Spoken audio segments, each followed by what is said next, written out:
Hi there, I'm Chef Eric Crowley, owner of the Culinary Classroom in West Los Angeles, and today I'm going to show you how to debone a chicken breast. Most of my students and most of you out there probably buy chicken breasts on the bone at the supermarket.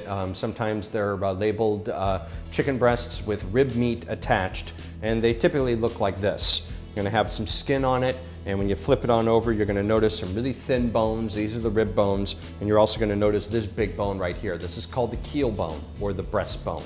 And I'm going to show you how to take this off of the bone so you could have a boneless skin-on chicken breast, and you can easily take off the skin to make a skinless chicken breast. And then that way you'll have some bones set aside to make some soup or some stock.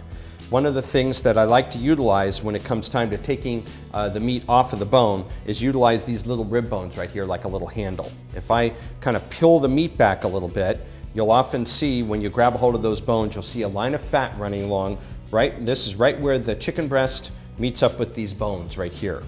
A boning knife is going to be really helpful. In fact, it's going to be essential to do this, so you need to get a boning knife. And I'm going to use the whole length of the knife, going to hold the chicken up by this breast, and basically start to cut along this line of fat right here, holding my knife parallel or perpendicular to my cutting board, and making sure that the knife, as I start to cut it, runs in front of these bones, okay? You can see here I may run the risk of getting behind one bone, and I want to move my knife and get in front of it.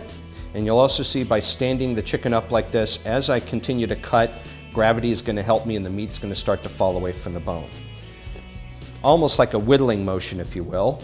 And once I get most of the chicken freed up from these little rib bones, I have a good amount that's attached up here at the top where the wing bone used to be. I'm going to take the tip of my knife and basically make like a arcing round cut like that. And I also have a little bit of meat that's attached right onto the keel bone right here. Easiest way to take that out is as I start to cut down, I'm going to feel the tip of the knife hit that big keel bone, and I'm going to take my knife and turn it parallel to my cutting board and get underneath the meat, saw the knife back and forth a little bit, and you can see how the chicken breast starts to come away from the bone. And even let gravity help me a little bit. We'll cut through here, cut through the skin a little bit. There we go. And another cut right there. And for the most part, I have a little bit of bone right up along here that the meat is attached to. I've also got a little bit of meat and this big white tendon right here. Actually, sometimes I need to cut it. This one just came right off with my hand.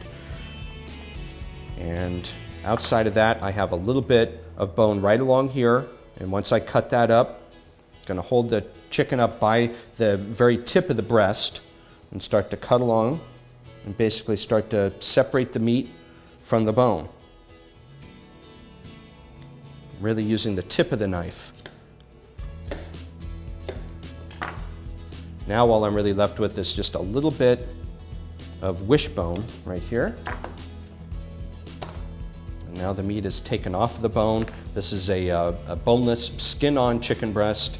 What you wind up finding when you turn the breast upside down, and as you start to cut it away from the bone, that big white piece of tendon right here is what's attached to the chicken tender. I'll often take that and just peel that right off. Come on, there we go. And then this I'll wind up saving.